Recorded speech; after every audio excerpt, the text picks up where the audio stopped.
Welcome back to Never Did It. Welcome back. I'm Brad Garoon, and I'm here with Jake Ziegler. Never Did It is a podcast where we look back at the last 100 years of movie history in an effort to fill in some of our movie blind spots. Today's blind spot is the year 1970, the beginning of the new Hollywood wave. Five Easy Pieces is a movie that we're going to talk about first, because Jake told me to watch it because I'd never seen Jack Nicholson's breakout performance. Tell me why I assume that's why. You literally kind of just answered your own question with two of the things that you said in that intro, because it was, kind of the start of this new Hollywood Renaissance style, and also it's because it's this Jack Nicholson breakout performance. I mean, sure, there was Easy Rider before this, and he'd appeared in a couple of things, but this was a lead performance, and this was a very Jack Nicholson performance where he got to show off a lot of the things that he would become known for and famous for, and I think it still holds up as one of his best. I mean, he's got so many great ones, but if I'm making a top five, I think this is going to be on it, and it's I still think it's a great movie, and it was one that I thought you'd really like, and one I was actually surprised you hadn't seen. So yeah, this was an easy recommendation for me to make for you. I think actually Jack Nicholson is, even though I love this era of movies, I haven't seen that many Jack Nicholson movies from the 70s. You know, we did not Last Flag Flying, Last Detail. And Carnal Knowledge, I think, is incredible. And Easy Rider's pretty good. I'm just picturing Paul Reiser on a motorcycle now with like I love it. Make it happen. I mean, he's like back. He's in the world again. He's in stuff. Yeah, he's showing up again. I'd never seen this, and I haven't seen a lot. And it's fun. So I was at breakfast with Annie right before we started recording. That's why there's bags under my eyes. And she asked me what Easy Rider, or not Easy Rider. She asked me what Five Easy Pieces was about, and I was like, Jack Nicholson is a jerk. And she goes, he's always a jerk. And she asked, has he ever been in a movie where he wasn't at least kind of a dirtbag? And has he? Because I couldn't think of a single movie where she was like, "Oh, The Bucket List." I'm like, I think he might be a bit of a jerk in that too. I think Morgan Freeman has to like soften him up in that movie. Yeah, so I don't think he's ever not played a dirtbag, at least in a lead role. Because like he's in Ensign Pulver, but he's barely in it, and and so it doesn't matter whether he's a jerk or not. He doesn't have a character. Can you think of one? No, nothing really comes to mind, because One Flew Over the Cuckoo's Nest, he's not really a jerk in that movie. I mean, he's a bit boorish, but I don't think he's really outright. I don't think he's really outright like mean to anybody. Even in The Last Detail, he's kind of a jerk in that movie, just his personality. But maybe One Flew Over the Cuckoo's Nest would qualify for that. Right. What about? I haven't seen it in so long. What is he like in Chinatown? Like, he's the hero of that movie. Well, that's been a long time too. I don't think he's like dirty or anything. Right. Okay. So maybe Chinatown. Maybe the two Jakes. Might qualify for that too. Boy, now I'm just just in the last, the first 5 minutes of this podcast, we've listed off like 6 or 7 classic Jack Nicholson movies that all took place within like a 5 to 6 year span. Mm-hmm. I mean, that's a ridiculous output for such a short amount of time. Yeah, he really blew up in the early 70s. So before we get into what we thought, I mean, you said you love it. I liked it too. What is this about? Well, the plot is very loose, I think would be a good way to describe it. It's about a former piano player, and has just kind of taken on the life of a drifter who kind of goes from place to place, and finds out that his father, who he's very estranged from, is ill, and he needs to go home and visit his father and see the rest of his family. The movie just kind of follows what happens when he goes home to visit his family, who he hasn't seen for a long time, and who he is very, very estranged from, and who has been living a very, very different life from them. And he also has a girlfriend who he has a very difficult, I guess, relationship with. There's a lot going on there too. So it's really a character piece more so than a plot piece, and I think that's what makes it interesting to me, especially with the Nicholson performance. And what he does with the character here. Yeah, I would say the instances where the plot affects the movie, or even is mentioned, these turns, like we find out quite early on that his girlfriend is pregnant. These plot points are really just there to make you dislike Jack Nicholson's character more, because of the way he reacts to his girlfriend being pregnant, because the way he reacts to his very sweet sister asking him to come home because the dad is sick. I mean, basically the rest of the characters in the movie are also not perfect. Like, his brother is such a goof, such a up his own butt clown. The one thing you didn't mention is the whole family is very musical, and it's classical music. Right. The dad, I guess, was probably a musician, and then we meet the sister at a recording of some kind of classical piece of music. Mm-hmm. His sister's played by Lois Smith. We've talked about her on this podcast before. She plays Michael Douglas's mom in Falling Down. And then That's right. Twisters came Yeah. out this summer. She plays Helen Hunt's aunt, I think, in Twister. It was funny to see her as a young person because I was like, that's someone who's always been old. Yeah. Uh, but she's quite young in this. She kind Mhm. of plays like almost a Carol Kane type, like the kind of roles that Carol Kane would come to play in the 70s. Carol Kane was still really young when this movie came out. She wasn't But even in movies yet. She was a couple years away. well, Carnal Knowledge was her first movie, and yeah, that was Yeah. Nicholson's, I think, next big movie after this. Was okay. Yeah. So yeah, it was not quite there yet. Yeah. And she plays this like his sweet sister who's just really wants love and finds it in a very strange place in this movie. And he's nice to her. Like she's the only one he likes. Right. Yeah. He's the only one who he really has any patience for in the whole movie. I mean, everyone else he treats really bad. Even his like trashy friends on the oil rig that he's working on as he's run away, he doesn't respect them. Definitely doesn't respect his girlfriend. And yeah, but then he doesn't respect his brother, and then he wants to sleep with his brother's girlfriend immediately. Like right away. So that's the movie, right? It feels kind of like a Hal Ashby movie, although it's not directed by Hal Ashby. Honestly, I thought it was. Like I was thinking, oh cool, we're doing another Hal Ashby movie. And then I looked up like, oh no, it's not. Yeah, so it's Bob Rafelson, who also directed what? Like The Postman Always Rings Twice. His output is not so much. He only directed like 10 movies. This is obviously his biggest one. But yes. Yeah, it's this and The Postman Always Rings Twice. Yeah, that's the big one. Yeah, it really feels like a Hal Ashby movie. Funny that you thought it was. Yeah, I really did. Yeah, it's just people like puttering around for the most part, and then you disliking Nicholson more and more as it goes by. I liked it a lot. I was frustrated by how much I disliked him. He is great in it. It is such a blueprint for what he would become. Although he has very few outbursts. There's not a lot of him like screaming and shouting at people. It's a lot of him just sort of being a dickhead, telling people that they suck, but not so much like of the screaming stuff or making a lot of faces until the end. When he has a weird breakdown at a party at his dad's house. Yeah. Oh, what's really interesting about the way, even though he's frequently telling people off or, telling them they suck and, this is, he does it in very different ways that kind of befit the situation that he's in. He's a very chameleon-like character, the way he talks to people. And I found that really interesting, the way he just kind of molds himself into, like, when he's telling off his oil rig buddy, it's completely different than the way he's telling off that snooty lady at the party at his dad's house. And I thought that was just a really, really fine line that Nicholson walks throughout the movie. And he's just kind of changing throughout the movie. And it's really cool to watch. Yeah, I hadn't thought about that, but I'm glad you brought it up because it is very cool to see him. Like he gets in, he tells off his buddy at the oil rig. He's always telling off his girlfriend. We should mention his girlfriend is played by Karen Black in a role that got her an Oscar nomination. Correct. And she is quite good in it. In fact, she's probably the best part of the movie. She's just like really doing a sad Southern lady who does not fit in his life with his family. Although everyone loves her, she's really sweet, but she's not smart in the way that they're smart. She's not cultured in the way that they're cultured. But what's funny, the reason it doesn't feel so much like a fish out of water movie, in fact, if anything, Nicholson's character is the fish out of water everywhere he goes.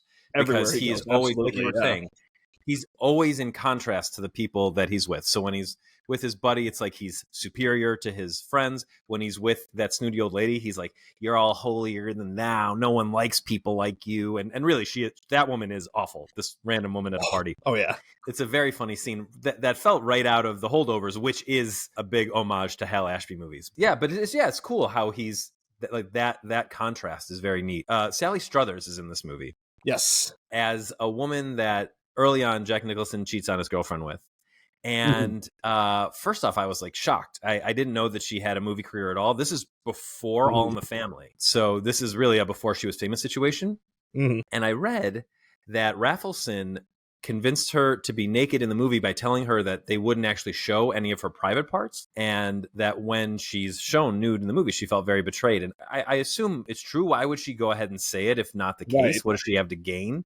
Maybe it was when he had just died that she said it. So maybe it was like she finally felt comfortable saying it, but it may have been earlier. Either way, like it's so interesting. And I knew about that before I watched the movie, and it put a little bit of a damper on it. But she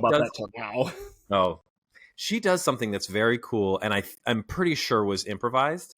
Or was a story she probably told on set, and then Rafelson was like, let's put that in the movie. Where she talks about different chins, right? She's like, you can have dimples on your cheek or dimples on your chin. And if you have dimples on your cheek, it means the angels kissed you. If you have dimples on your chin, it's like a devil kissed you here. She was talking about how her They cleft pushed you chin. away. Oh, push you away. That's what it That's what was. it was. They pushed you. Yeah. Right. And I thought that was, I'm like, that's such a cool little thing. She does have a cleft chin. And because of that, I was like, that wasn't in the script. She came up with that on her own for sure. That's probably like really from her life. And it was, I think, my favorite part of the whole movie was that little moment. And there's lots of little moments like that just feel like really organic conversation, between people. Like you said, it's not there. There's a lot of the conversations don't feel like they're advancing any plot because there's not a plot to advance. They're just introducing us to these characters or getting us to know these characters even deeper. And that's really what's happening in this movie. And I find movies like that, especially movies in the 70s, really specialized in a lot of these. Like The Last Detail is a lot like that, which actually is a Hal Ashby movie where there's just a lot of conversation going on between the characters. And this is a lot like that too. For sure. Okay, so skip ahead 2 minutes if you don't want the ending spoiled, which is really one of like 2 spoilable things in this movie. Yeah. But I want to know, what did you think of the ending where, hope you've skipped ahead by now, Nicholson and his girlfriend are at a gas station, and Nicholson says he's going to the bathroom, and instead he hops in a logger's truck and drives off. What'd you think? I was furious, number one. I mean, because Karen Black doesn't deserve that. Nope. At all. No, I mean, really nobody does. Because he just completely left her on her own. But did that feel like something the character would have done? 100%. Yes. I mean, that is absolutely the right character choice. And that's a bold way to end a movie. I think no matter what era you're in, like 1970s or otherwise, like to just end the movie like that on that kind of note where like a character does something just so despicable and then there's just nothing after that. Like that's it. And that's what they're leaving you with. I think that takes a lot of guts to do that in a movie. And I think that was the absolute right ending. I agree completely. I like that you said it took a lot of guts, because I think the sort of less brave version of that ending is staying with Karen Black and seeing her reaction, because then at least you get a little bit of like, she's got some righteous indignation or she's devastated or whatever, but we don't get any resolution because she doesn't get any resolution. Right. And I love that. So I briefly touched on Karen Black got an Oscar nom. This got a few Oscar nominations, didn't it? It did. Yeah, it didn't win any of them, but it was nominated for Best Picture, and Nicholson was nominated. This was his first Best Actor nomination. Karen Black, of course, and then also Best Original Screenplay as well. It's a weird Oscar year because it's a weird movie year. We'll get into this later after we talk about our next movie, but I don't know why I'm like hinting it. It's in the title after we talk about the swimming pool. But the Oscars, the big Oscars this year it was like Patton, right? This was the Patton year. Let's see what it lost to. Yeah, Patton won for picture and actor. George C. Scott won that. Karen Black lost to Helen Hayes from Airport, which I've never seen Airport, but my understanding is that the Helen Hayes Award was like a career type award, just because she'd never won one. And then the screenplay award, that Five Easy Pieces, also went to Patton. So yeah, it's just Five Easy Pieces kind of got steamrolled. Right. And I think by now, not a lot of people have seen Patton because it's a 3-hour biopic. Yeah. And granted, George C. Scott is a great actor, and I'll watch that movie one day for sure. But me too. I've actually never seen it either. Yeah, but I wasn't interested in watching it. I watched a bunch of 1970s movies to come up with a list for this episode, and that wasn't one. I was like, I'm just not going to do that one. But it's a weird year and it's a tough year because I say come up with a list. This is probably my favorite decade of movies ever, and before this episode I didn't have enough movies to make a real list. Yeah, it's a weird one, and looking back, Five Easy Pieces is the one where you'd be like, oh, that's the Oscar move, like, right, that's the one that went da-da-da. But if you know enough about the Oscars, which doesn't have to be that much, they tend to pick the wrong thing a lot of the time. And Pat, maybe, look, we haven't seen it. Maybe Patton's great. Well, the other nominees too, just for some context too, and the other Best Picture nominees was Airport, which was kind of a big budget blockbuster type of movie for the time. Love Story, which we talked about briefly when we did our What's Up Doc. All we said was that they make fun of it. Yes, they make fun of it. Yeah, Love Story, but that was a Best Picture nominee when it came out. And then a movie you watched recently, also MASH, was a Best Picture nominee that year. Yeah, and MASH is great, and MASH was groundbreaking. So, but in that regard, I'm kind of surprised they put it in there because it's like, it's a Robert Altman movie, and in such, it's barely a movie. It's in the same way that Five Easy Pieces is sort of barely a movie, where it's like a lot of people talking about not much. The last like 20 minutes of MASH are just a football game that has nothing to do with the rest of the movie. So I was going to save that because MASH did make my list for the year. Yeah. Anyway, let's talk about the swimming pool, or La Yes. Piscine as it was originally released. Yes. So this came out in 1969 in France and probably in 1970 in the United States. There seems to be some disagreement about that online, but we're going with what IMDb says. Yep, and I fixed it on Letterboxd, so now Letterboxd says 1970 in the States as well. I mean, we don't know what the source for the other Letterboxd date was. We have a source for this one. It's on IMDb. So this was a Jacques Deray film starring the very recently departed Alain Delon. Am I pronouncing that right? Alain Delon? I think so. Who's really well known for being the star of Le Samurai, but this is the movie that I was introduced to him in. And he, along with his real-life wife, or I don't know if they were married at the time, but I think his real-life wife, Romy Schneider, play a couple in Saint-Tropez, which is on, south of France. So anyway, they're on vacation, this couple, and their friend Harry, who is Marianne is the wife's name, her ex, shows up with his newly found teenage, or I guess older teenage daughter, played by Jane Birkin, in a completely like world-shattering, oh my god, this is an it girl if there ever was one kind of role by Jane Birkin, who also I think died like last year. Oh wow, so that would mean like all 4 of the principal cast members of this movie have passed. Yeah, she died kind of young last year. Did Schneider die? Yeah, she died young. Right, she died young. Yeah, she died. Yeah, Schneider and the other one that had died very young. Actually, they both died like I think in the 80s or something. Like they had died pretty young. So anyway, there's a tension between Alain Delon's character. Let's look up some character names. Jean-Paul. What? Paul? Jean-Paul? Yep. All right. So Jean-Paul. Yeah, Jean-Paul, Marianne, and Harry. That's interesting. They kept the names pretty much the same. Yeah, I noticed that too. Right? Yeah. And then what's the daughter's name is Penelope. Penelope, yeah, Penn. In both, yeah, Penn. So Jean-Paul and Marianne, there's like tension between them over how much Harry should be staying with them, and there's simmering tension between Harry and Jean-Paul. And most of the movie is just that. It's just like the tension between all of them at various parties and goings on at the resort, the vacation home. And then also this like weird question of what is Harry's intention with his daughter Penelope, who he just met? Like, what is the relationship there? It's very creepy. And then again, massive spoiler alert, we can't talk about this movie without spoiling it. Right. There's a big climactic violent event in the middle, and then there's a fallout from that event, and we'll talk about that in a second. But first, so I saw this movie at the Film Forum like 3 years ago and thought it was like pretty cool. Not my favorite movie from the era, but like a pretty cool movie with a great twist in the middle, or a great, inciting event in the middle. And then I kind of feel like it doesn't quite live up to what it had started down the stretch. What'd you think of it? I thought it was also very cool, and I had seen, we'll talk about this in a little bit, but I had seen A Bigger Splash when that had come out a couple of years ago, so a lot of the events of this movie weren't entirely a surprise to me, but... We should mention, for those who don't know, A Bigger Splash is a 2010's remake of La Piscine by Luca Guadagnino. Right, and we'll talk more about that in a little bit. But so, but I had seen that movie, so a lot of the events of this one weren't a total surprise to me. But I did like this movie. I vibed with it very cool. I mean, the locales, of course, are amazing. It looked beautiful. The costuming was great. I mean, the house and the swimming pool and everything, like the whole set design of it was really, really cool. Set up a really nice atmosphere and vibe for the tension. Like I said, that the whole movie is about, like, really this tension between them. And there's not only this kind of romantic tension, but there's also this weird sort of, not class, where I'm trying to think of a way to describe it, but between Harry and Jean-Paul, whereas they used to live kind of a similar lifestyle where they both kind of had more of this like kind of partying lifestyle, whereas Harry is still living that, but Jean-Paul has now given up alcohol and he has a more normal job.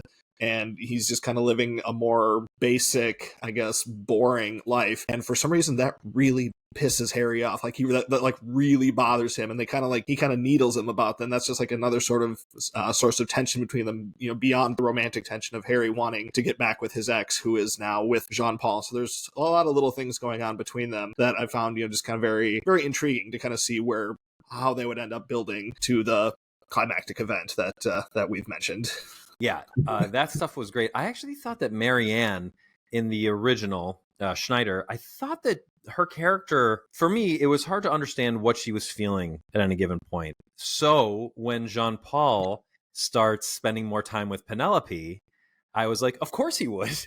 His wife is like off in the clouds. Like, Mhm. not really reacting to anything, just sort of like being there. And it felt different to me in A Bigger Splash. Okay, Mhm. so now let's talk about the climactic event.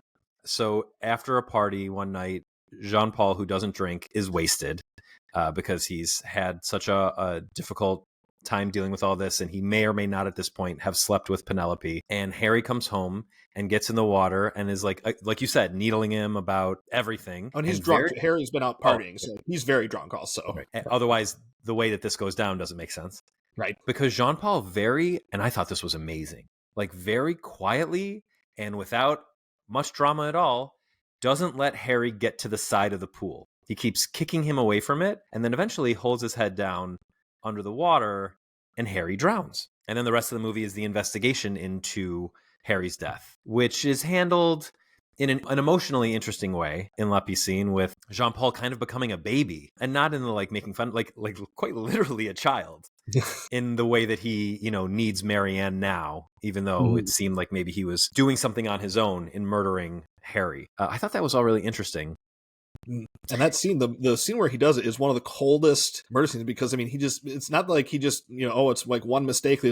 He kicks him back into the pool like 6, 7, 8 times, like just keeps doing it over and over again. Yeah. And it's brutal, man. Like it's harsh.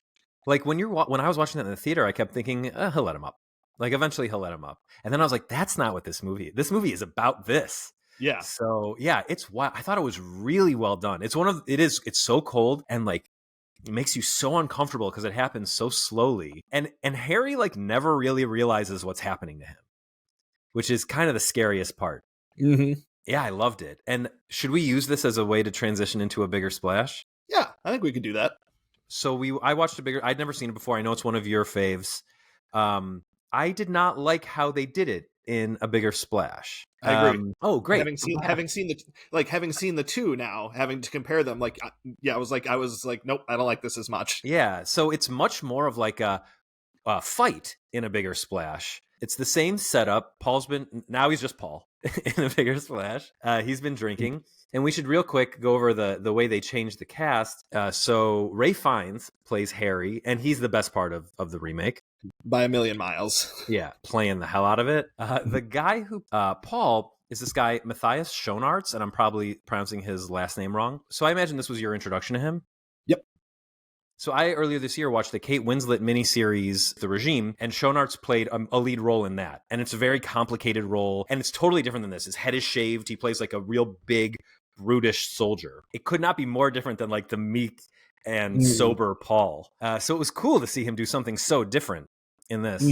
But he and Harry get into a big fight, and it goes into the swimming pool, and Paul gets cut by a pair of keys, like car keys or house keys, and no, car keys. And while they're struggling, Harry drowns, and Paul immediately tries to bring him back to life. It's like a totally, tries to resuscitate him. It's a totally different, and I like that it's different. I just don't think it's as good. 100% agree with that. And there's quite a few differences in the way in the remake, and I totally appreciate that, because if you're going to do a remake, do something different with it. Don't Gus Van Sant yourself. Like that doesn't work. So I totally appreciate that, but 100% agree. When I was watching, I was like, no, this doesn't work as well. This just is totally not as good. It just it's just not as good.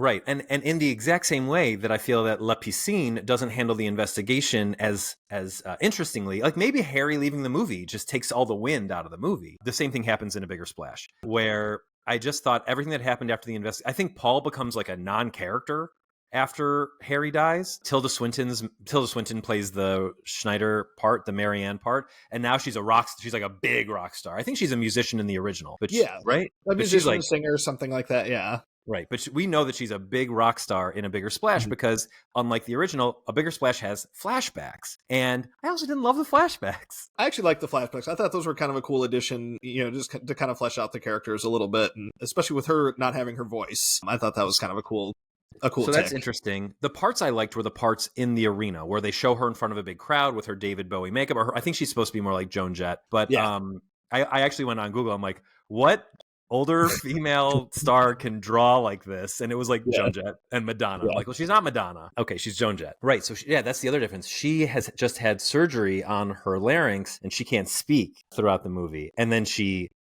destroys her voice when Harry dies screaming, that was cool. Yeah. But some of the flashbacks I thought were a little silly because, like, you have that big line that was echoed. She says it to Harry at the end of their relationship in the arena, and then Penelope, played by Dakota Johnson, who I think was actually kind of bad, and I think might not be a good actor just in general. But that's me. I like Cha Cha real smooth, but that's kind of it when it comes to her. Mhm. Yeah, I like that too. She echoes that line back to Penelope, which Mhm. which I think is cool because it makes you wonder, like, did Harry tell her about that moment? Is it a coincidence? Mhm. Penelope had been, like, very withholding about things near the end of the movie. You find out Say she's say the line. Tell us the line. it's like, I hope this doesn't hurt you or something like that. Oh yeah, don't let this hurt you. Don't let it upset you. That's what Marianne had said to Harry when she was telling him that the relationship was really over. Although, even though she'd already started dating Paul at that point. And then Penelope says that to Marianne after Marianne feels betrayed when she learns that, one, Penelope can speak Italian and allowed everyone to struggle during the investigation. Yeah, what a dick. Yeah. Yeah. And that Penelope is 17 years old. And there's still the suggestion that she and Paul may have slept together. I don't think it's a suggestion in the remake. I think it's pretty explicit that they did. I feel like it's still Paul never admits to it. Right. But I mean, she's all naked down on those rocks and he goes down there. So I mean, I think it's much more explicitly I'd say it's much more likely that it happened in the remake than in La Piscine. I think it's much more open for interpretation. Right. Well, we don't see nearly as much of their walk, right? We don't see as much of what goes on when they go away. When Paul and when John Paul and Penelope go away, we don't see that, and we see all of it except for any sex that may have happened. We don't see that. But we also know that in A Bigger Splash that Harry and Marianne have fooled around. Oh yeah. So there's that. Even though Marianne at the end decides it's not for her. Also, I don't know where else I could mention this, but I do have to say, I mean, we can't talk about A Bigger Splash without talking about Emotional Rescue and the dancing scene that Ralph Fiennes does, and it's just one of the greatest things I've seen on film. We rewound it and watched it again. It's just one of my favorite things. There's just so much joy in it, and he's such a dick character, and he's so obnoxious, and so. But that scene just will make me smile every time I think about it. That, like, all the music stuff is very cool in the beginning of the movie, and this movie is much more about music than La Piscine is. And like you said, like, this isn't a remake; it's a different interpretation of the source material. And then also, like we should mention, this is called The Bigger Splash, and that's based on a painting called The Bigger Splash, which I think influences the color palette of the movie. And I have to say, I mean, much like all of Luca's movies, it looks unreal. Luca, at this point in his career, had been working with the same he worked on with the same cinematographer when he did I Am Love, whose first name is Yorick and whose last name I can't pronounce. This movie is so much more striking than even I Am Love. I Am Love, A Bigger Splash, and Call Me By Your Name are a thematic trilogy. Like, I think he calls it the Desire trilogy. And he does such a quantum leap in cinematography between I Am Love and A Bigger Splash. It's almost like this isn't the same director. But so the movie, it just looks beautiful, and the way the camera moves is really interesting and plays into the tension. I just didn't think that the characters were quite as compelling. Although, I should start by saying I like this also. I liked it quite a bit. Pretty much on the same level that I've liked all of Luca's movies, which is, I'm glad I've seen them. I had a good time watching all of them, even though they all feature something pretty gnarly in them. We'll be doing Call Me By Your Name for the pod at some point, so you'll catch that. I think we should schedule that for pretty soon, since this is fresh. Yeah, good idea. I feel like there was one other thing where I was like, this doesn't work for me in A Bigger Splash, but now I can't think of it, so maybe not a big of a deal. La Piscine, no Oscar love, right? No Oscar love.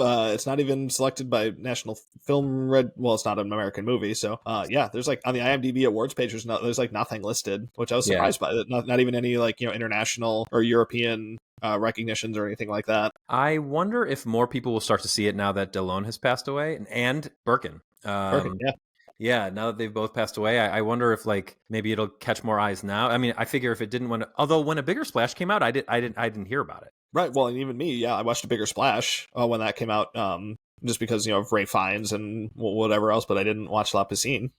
When A Bigger Splash came out, had you heard, like, did you see that in the theater? No, it didn't play in the theater near me. It wasn't a big release, so I caught it on video. Got it. Yeah, I didn't even hear about it when it came out, so I wonder. I guess it was just like an indie thing that got by me. Yeah, it was like an indie thing, and then there was some chatter about Ray Fiennes as like a potential supporting Oscar nominee. Like, I mean, like a long shot sort of thing. But it was on the radar enough that I took a shot on it. Cool. Yeah, I mean, that definitely would have been a deserved nomination, if nothing else. Yeah, certainly in that year. He probably wouldn't have beat Mahershala Ali, who won for Moonlight that year. But yeah, I mean, Ray Fiennes, he's in my 5 for that year. For that, if I was choosing the nominees. For sure. And he's only gotten nominations for Schindler's List and English Patient, right? Yep, those are his only 2. So it's been, 20 years. Yeah, 20 years since he's even been to the party. Although people are talking about this priest movie, Conclave. Pope movie, Conclave. It's got, for him, Lithgow, Tucci, Isabella Rossellini, could be a big one. I love all those guys, so that's that. And I would love to see, any of them. Lithgow and Tucci have been nominated before, but neither of them have won. And I think Isabella Rossellini's been nominated before too. But yeah, it would be great. And Edward Berger, for as well as All Quiet on the Western Front he did not get nominated for Best Director. We're going to talk more about All Quiet on the Western Front next week a little bit. Surprise, surprise. I know you weren't expecting me to say that. The original. I was not the Edward Berger version. Oh, right. Yeah. But I still think Isabella Rossellini was robbed 2 years ago or 3 years ago for Marcel the Shell with Shoes On. I mean, she's so great. Such a beautiful movie. They need to do a voice actor. Well, you know what? Let's just say it every episode. They need to do a voice actor category. And stunts. Well, stunts goes without saying at this point. I won't even say it because it goes without saying. It's actually like really disrespectful that they don't do it for stunts. Incredibly disrespectful. Okay. Do you have a top 5 list for 1970? I do. I very much do. Well, lay it on me, brother. It's a little meager. I don't have quite the list that you have of the 70s. But like I said, 1970 was not a great movie year, so I'm not surprised it's meager. I do have a couple of honorable mentions I'll throw out there. I usually do this with the Rankin and Bass Christmas films, but Santa Claus is Coming to Town is on this list. I feel weird about ranking it with the other movies, but it's definitely worth mentioning. It's a delight, of course. I also have the 12 Chairs is an honorable mention for me this year, just because I've seen it, but it's been long before the Letterboxd era that I've seen it, so I don't have a star rating for it. I remember thinking it was kind of bad, but I hear a lot of people talking about that it's really good, so I'm not sure what to do with it. I need to rewatch it, I guess. It is one of 2 Mel Brooks movies I haven't seen. Okay, well, maybe we could do a bonus Never Did It just for us. Yeah, sure. Well, we can do that, and then maybe a Mel Brooks ranking. There's only 11 of them. And I hate to say let's wait till he dies because I want him to live forever. But there's a remake of Spaceballs coming out, I think, or a sequel to Spaceballs coming out, so maybe we can do it around then. Yeah, I think I think you're right. I think it's a sequel. Yeah. But anyway, those are my 2 honorable mentions. My number 5 is the Disney film, The Aristocats. That's a fun one. We love Marie in this house. And number 4 is Swimming Pool, or La Piscine, as we've discussed. Number 3, I have a documentary. I normally don't do this in my more recent list because I have enough to separate them, but for this list, it works. Number 3 is one of the best documentaries ever made, one of the most famous music documentaries ever made. It's Woodstock. I saw it on the big screen at the Traverse City Film Festival one year.